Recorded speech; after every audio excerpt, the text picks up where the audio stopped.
All right, you're welcome back, and still Good Morning Nigeria live on the network service of the Nigerian Television Authority. Just as I was saying before we went on a short break, quality infrastructure and human capital development are catalysts for overall national growth and development. Hence, requisite investments in them always will yield the results. A couple of days ago, the Honorable Minister of Finance, Budget and National Planning, Dr. Zainab Ahmed, explained some of the key achievements of the current administration in terms of infrastructural upgrade.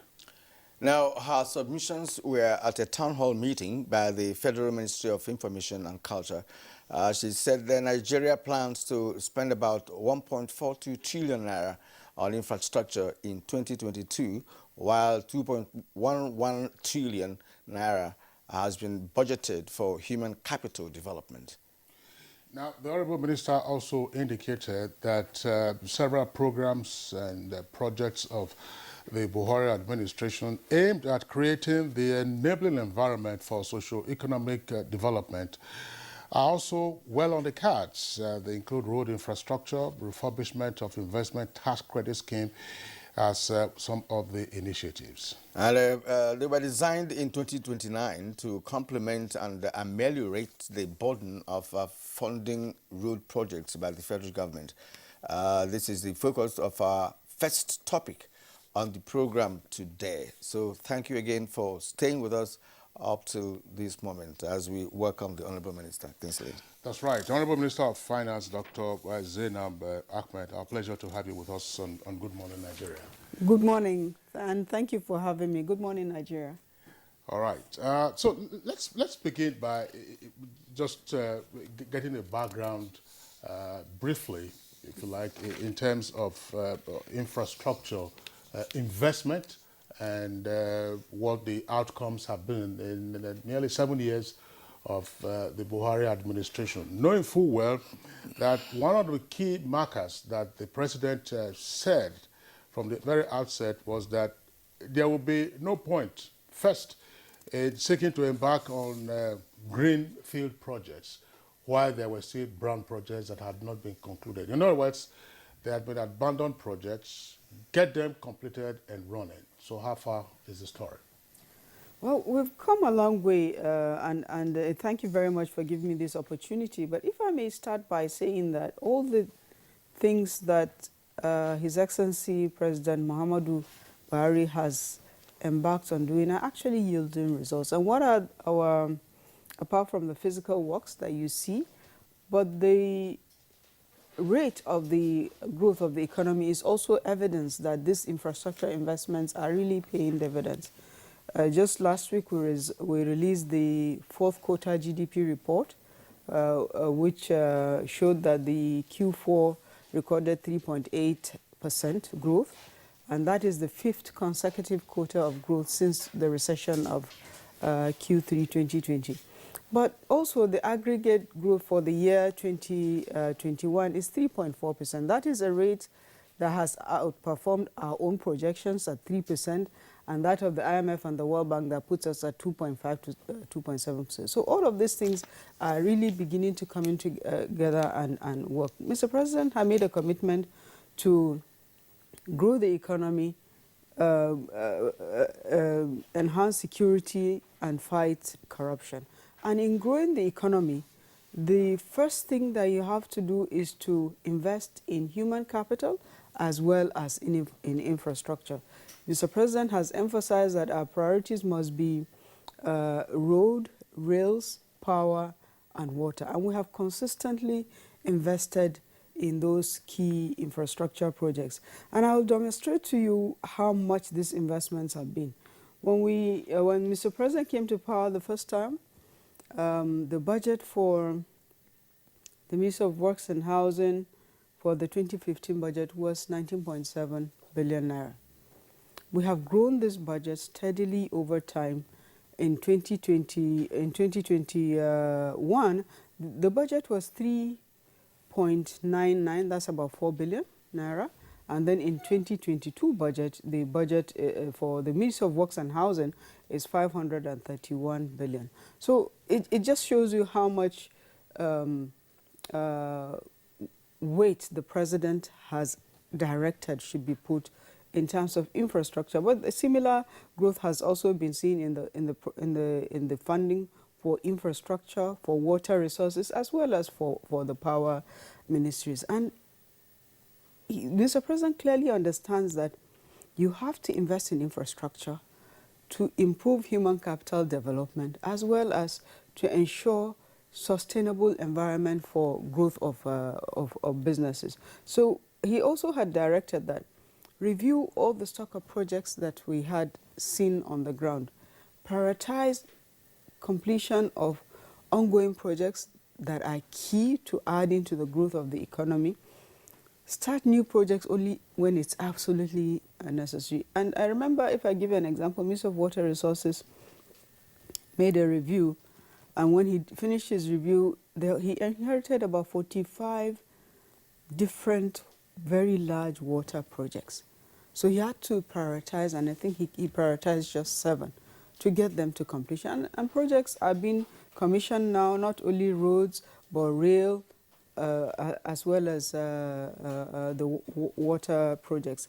On our part, in the Ministry of Finance, Budget and National Planning, we also prioritize funding for those key projects that Mr. President has directed. We should make sure that there is no funding gap for these projects. And also, some of these projects that are being commissioned now are the legacy projects of Mr. President. So even if he didn't start them, some projects have been abandoned for years, even before he took over, took them on, revised the designs, costed them, in some cases recontracted them, but in most cases just revalidated the contracts, and augmentations were done, and the projects are ongoing and delivering results. Okay, well, thank you. We're not really going to the specifics in terms of these projects for want of time, but let me ask you this. There are 2 different questions that I have here. How has the private sector responded, to the road to infrastructure development and the refurbishment investment tax credit scheme, and what gains have been recorded in this initiative? Another one is, we'd like you to tell us about the Nigerian Sovereign Investment Authority infrastructure development projects and their impact. So our approach to funding infrastructure, capital projects, but most especially infrastructure, was through different facets. The first, of course, the obvious one is through the budgets. But we also sought to design programs that will encourage the private sector to invest in infrastructure in Nigeria. The first one I'd like to speak to is the Road Infrastructure Tax Credit Scheme. This was launched through an executive order in January 2019. And since then, we have had uptake of 33 major roads. These are roads that are leading to industrial corridors, or they are roads that are key for opening up the economy. The RITS, that we call it for short, is designed for an investor to indicate a road, select a road that they are interested in building. We agree the designs and the costing. They build the road with their money and recover their investments through tax credits over a period of time. We, of course, allow them to have a markup for their financing cost, for inflation, as well as a profit margin. So it's working very well. Good examples are these are the Lagos Apapa Road leading to the ports, the Obajana Road in Kogi State, but also, so those 2 were built by Dangote Industries. But also the Boni Bodo Road that is being built by the NLNG with road and bridges. And another example is the investments that are being done by the National Sovereign Investment Authority, the NSIA. The NSIA has, as part of its mandate, a fund that is called the Nigeria Infrastructure Fund, the NIF. Under the NIF, they have undertaken a number of infrastructure. One of them is hospitals that they built, an ultra-modern cancer center in partnership with Lagos University Teaching Hospital. So this is So Luth gave the space, they did the building, they're operating in partnership, and then once they recover their investment, they will exit and Luth takes over the facility. They built also an ultramodern diagnostic center in Aminu Kano Teaching Hospital, FMC Umuahia, and they're up and running. They're working and serving several clients. And the model is they recover their investment, they run it together with the hospital, training the hospital staff, paying them special salaries, not the regular civil service salary. And once they recover their investment, they exit and hand over to. So that's a model of a PPP, but this one is perhaps a public-public partnership. Then we have also under the NSIA the PIDF, the Presidential Infrastructure Development Fund, where some 3 key projects were assigned to the NSIA. We gave them initial funding from the budget, and then they're using $300 million of their own funding to build the second Niger Bridge, the Lagos-Ibadan Expressway, as well as the Abuja-Kaduna Kano Road. Mambila was supposed to be in that bracket, but up to now we have some significant challenges on Mambila, which we're still trying to unlock. Well, Honorable Minister, thanks for your explanation. The investment by Dangote on the Apapa-Oroshoki corridor, it's one that I think is virtually complete now, and it's some solid piece of work that they have done. It's all hard pavement, and therefore should last much longer than that it was previously. But tell us something. Is it for the potential investor to indicate which route or road that it wants to work on, or what the government considers priority in terms of economic corridors?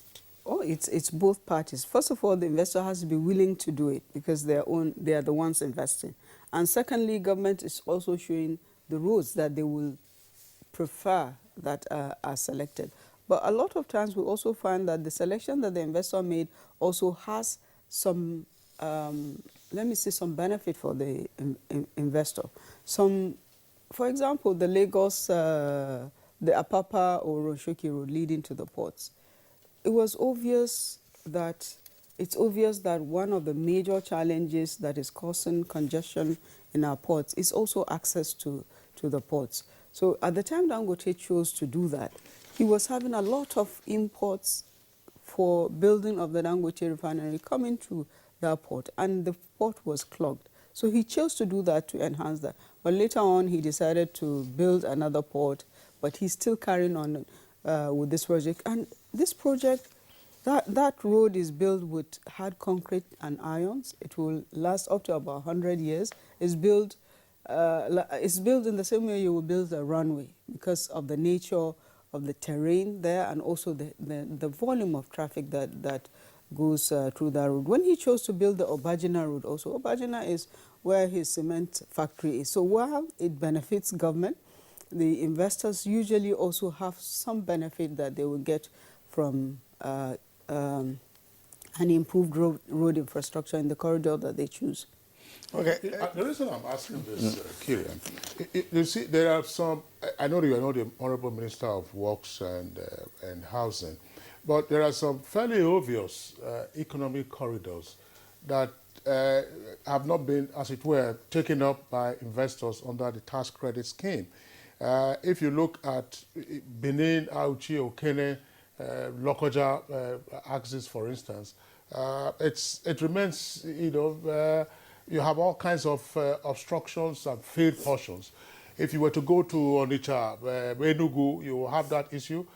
Benin, Warri, you have that issue. And then even Abuja, Abuja to Kaduna, and then of course from Kaduna on to Kano, you also have that issue.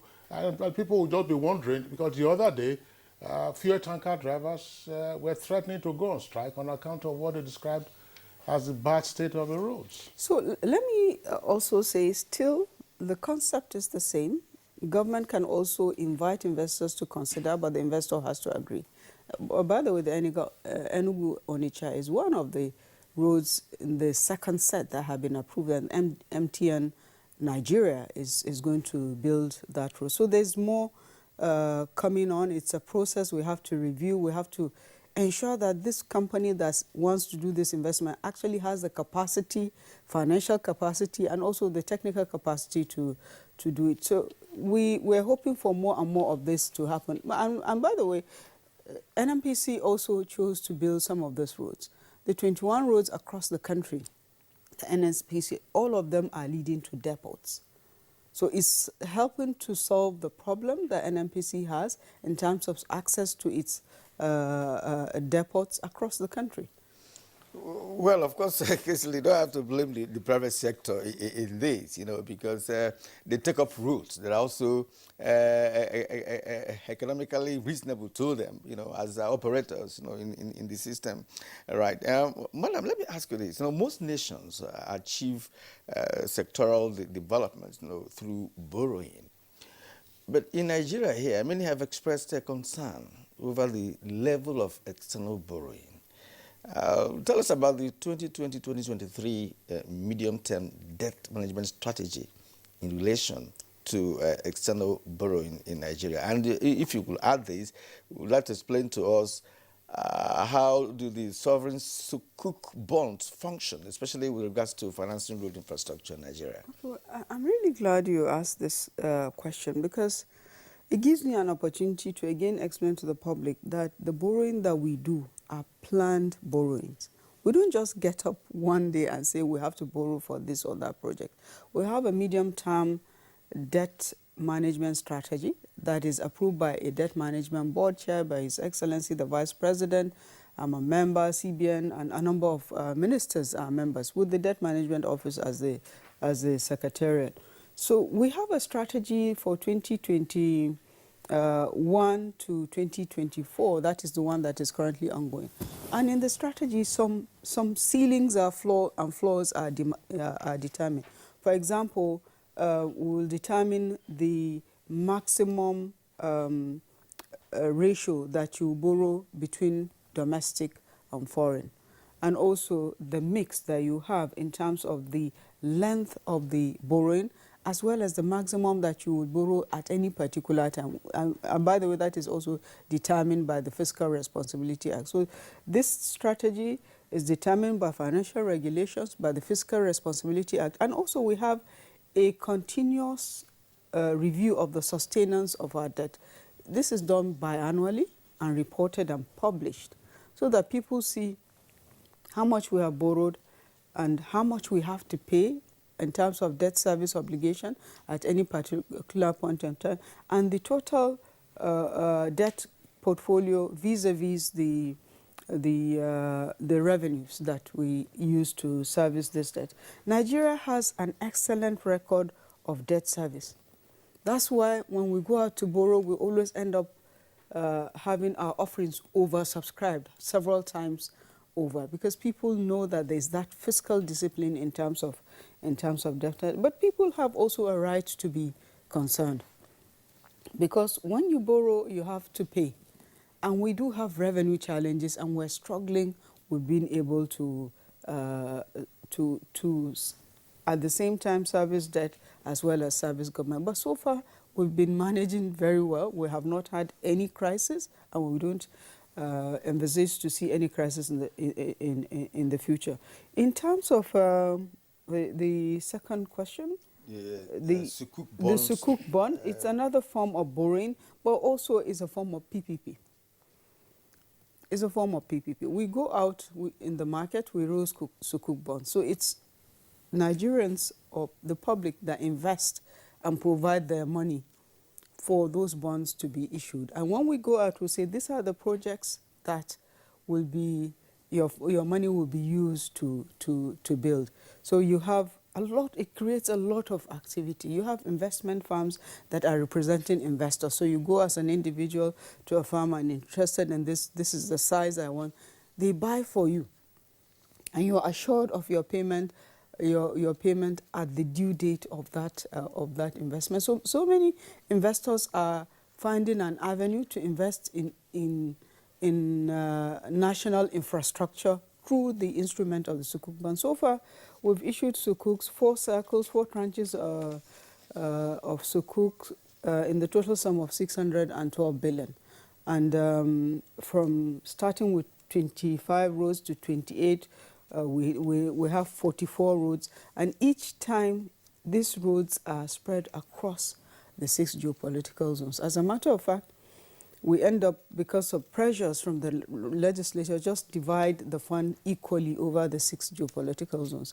And this, the other thing is that the roads are visible. You can see them. You can see the signboards being, and it means that for that year, that road is assured of how much is coming. So it's just only up to the contractor to perform, and then they get paid. Well, tell us something about our debt servicing obligation. You have all kinds of figures being bounded in the media. Some say we're spending up to 92% of our revenues on debt servicing. What is the actual figure? That's one. Second point also relates to the whole idea of having to be able to generate revenue from these investments. You service you reconstruct a road or you build a new road. Without more, that could be a facilitator for economic activities that then have a knock-on effect. But being able to therefore recoup your investment directly from that appears missing. And that's why there's also been the talk about, say, having tolls on some of these roads. What are the considerations? First question, one more time, Honorable Minister, how much are we spending on our annual debt servicing? And secondly, how else can we recover the investments through the borrowing on road reconstruction or road construction? So in the 2022 budget, what we have as proportion of debt service to revenue is 55%. So if our revenue performs 100%, then the debt service will be 55%. But you have some months where some instruments become due, so the debt could be high in some, the debt service could be high in some months and low in others. But when you look at the average, as per the budget, is 55. In 2021, the average was around 50, but the actual was an average of around 70%. So it is tough. That's why we keep saying what we have is a revenue problem. We just need to increase our revenues. We've been able to increase the revenue quantum in 2021 in actual terms, and also that has reflected also in increase in revenues that we're expecting in 2022. So it's a daily tracking exercise for us. We continue to track what we can do now and what has to be deferred. We also have debts that we incur through issuance of promissory notes to meet debt service obligations to local contractors for liabilities that government has incurred even before this administration. Those also add. So, but when we issue them, we now track and see at which period can we actually pay this. So we issue promissory notes for 5 years, for 10 years, and people are happy to accept them because at least they are paid off, and even though they lose some value, but they move on. Yeah, we're tolling the roads? On tolling the roads, the Ministry of Works has commissioned a program that they call the HMDI, which is a road project that is currently competing. They have an open process of competition for 14 roads to be tolled across the country. So these are roads that are already tolled. And also some of the investors that are doing RITC roads are also beginning to show interest in taking over tolling of those roads. So there are some of those toll projects that will come on. The first selected roads are the roads that the ministry deemed are the most commercially viable. The investors will do the tolling of the road, and then they will recover their investment from the tolls over time. Okay, madam, let's turn to the power sector. Since this administration came to power, there have been some initiatives, to enhance energy security, of course, for industrialization.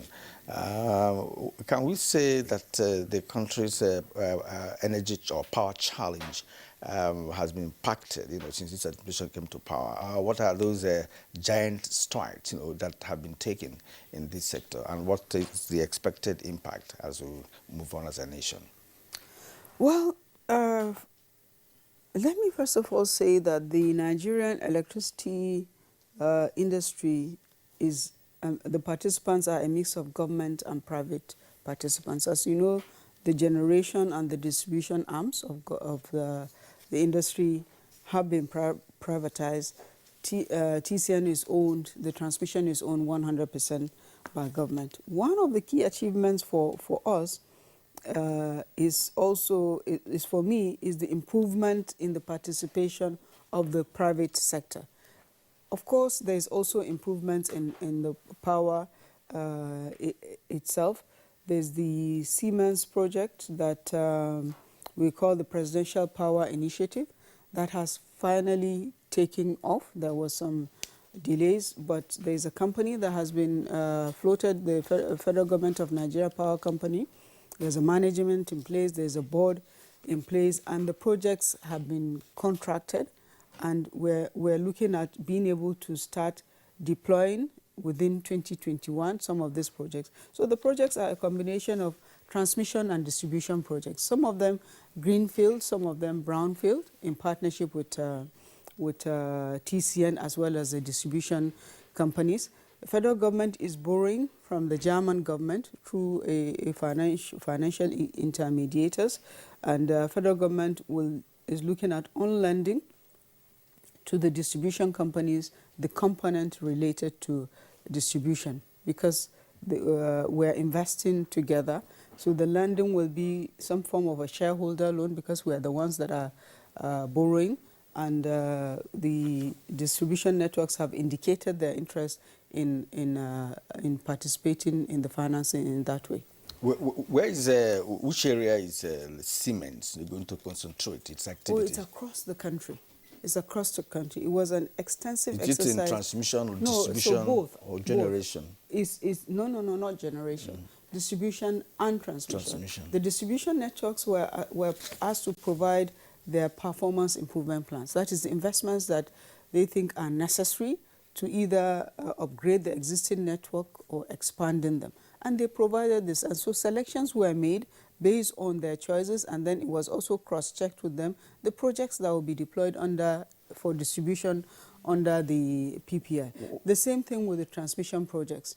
What about the companies that are already existing in those areas? For instance, of course, it's been unbundled for a while now, and they will have some existing companies who are in their transmission or distribution. So how is Siemens going to key in? Are they going to work collaboratively? That's exactly what I said. I said the distribution companies were asked to provide their performance improvement plans. That is investments that they need to be done on their network. And then it was selected from those, and then they were shown that these are the projects that will be deployed.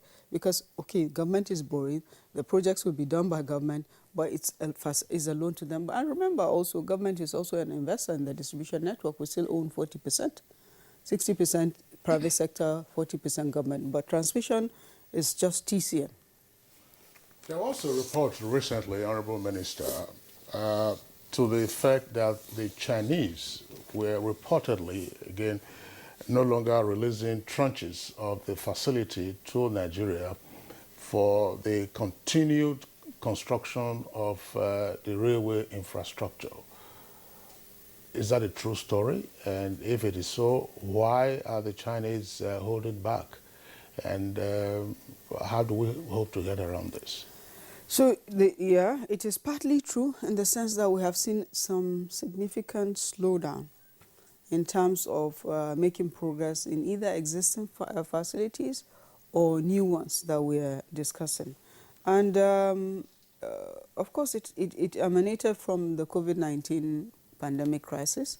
And I think China as a country decided to look inwards and conserve its resources and to reassess the pace at which they were providing financing globally. So it didn't affect only Nigeria, but we do have contracts between us for some committed projects, and they have not indicated to us that they're not going to do them. It's just that there seems to be some slowdown in the pace of the work, and we continue to push and to engage them. And also, it didn't help that in country there was this hue and cry about the risk of taking loans from China and how they can appropriate the country.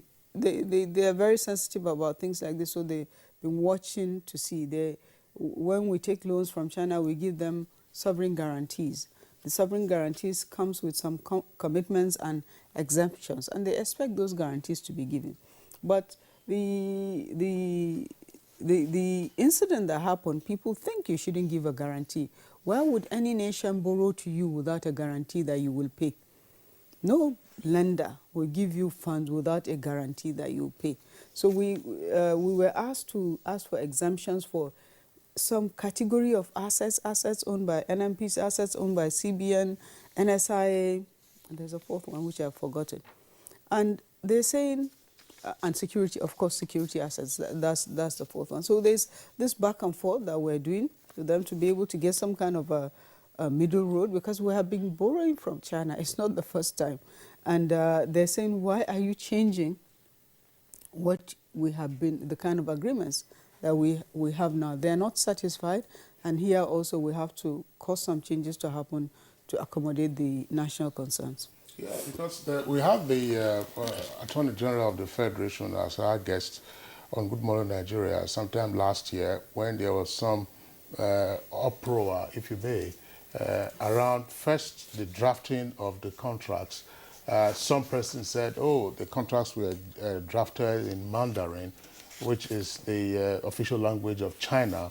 And others also said, look, why would you have clauses relating to sovereign guarantees? The Honorable Minister tried to explain why those sovereign guarantees are necessary in the first instance anyway, between lender and borrower, where particularly there are nations. But it's interesting that it's one of the facts that have probably now affected the Chinese, in being more forthcoming with the release. But will this in any way impact the delivery timelines for some of these critical projects? If financing is delayed, it will affect delivery timelines. Yes, of course, because you're funding the projects by loans. So if disbursements are due and they don't come through, it will affect delivery timelines, unfortunately. But we're working to solve the problem. We believe we will soon be able to get through with it with the support of the and we're working through the Attorney General. The contracts are not in Mandarin. If you do a contract with French, the contract will be both in French and in English. And in their case, it's in Mandarin and in English. I don't know how to read Mandarin, so so the contracts are in English. Nor does the Attorney General. Yes. Yeah, Kira, before I would like the Honourable Minister to just make a general comment. Because we have our regular economic analysts.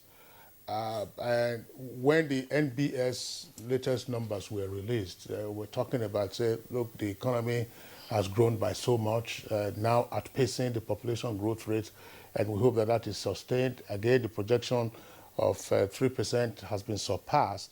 But the whole idea relates to, in their view, of, that's to say, a team of analysts, impact on welfare, how sustainable this growth might be. And the ultimate question says, look, what do we do with some of those very critical rates of inflation, exchange rate? And that, in a sense, the CBN has virtually, according to them, exhausted the monetary policy tools available to it to continue to manage the exchange rate. But that fiscal responsibility or discipline or intervention is also required from the political authority, so that at the end of the day, you can have more salutary consequences arising from the positive growth that we are seeing 5 consecutive months. So what is fiscal discipline? Fiscal discipline is being able to fund your needs on a planned basis. We do national plans. We do medium-term rolling plans for expenditure. We do debt management strategy plans, and we also follow the requirements of the Fiscal Responsibility Act as well as the financial regulations. For me, that's the beginning of fiscal discipline. And we are now able to fund government from government's revenue. We're not borrowing to pay salary. We're not borrowing for recurrent expenditure. We did say in our plans that capital expenditure will be done by borrowing, and that's exactly what we're doing. For me, that's the discipline. We're reviewing our revenue expenditure, our tax expenditure, because we have too many waivers and concessions that we're not seeing the benefits from those.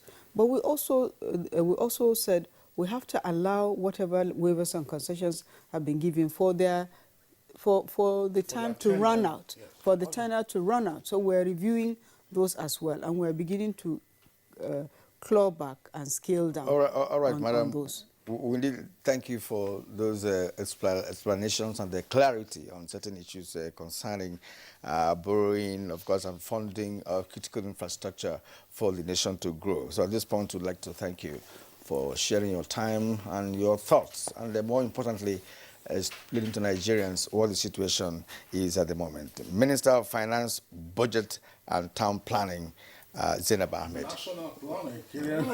You said town planning. So she will be delighted to add town planning. National planning. No, I don't want town planning. I wouldn't know how to do that. Minister of Finance, Budget and National Planning, Zainab Ahmed. Thank you once again for being here this morning. Thank you, sir. We'll see you again some other time. Good morning. Thank you very much.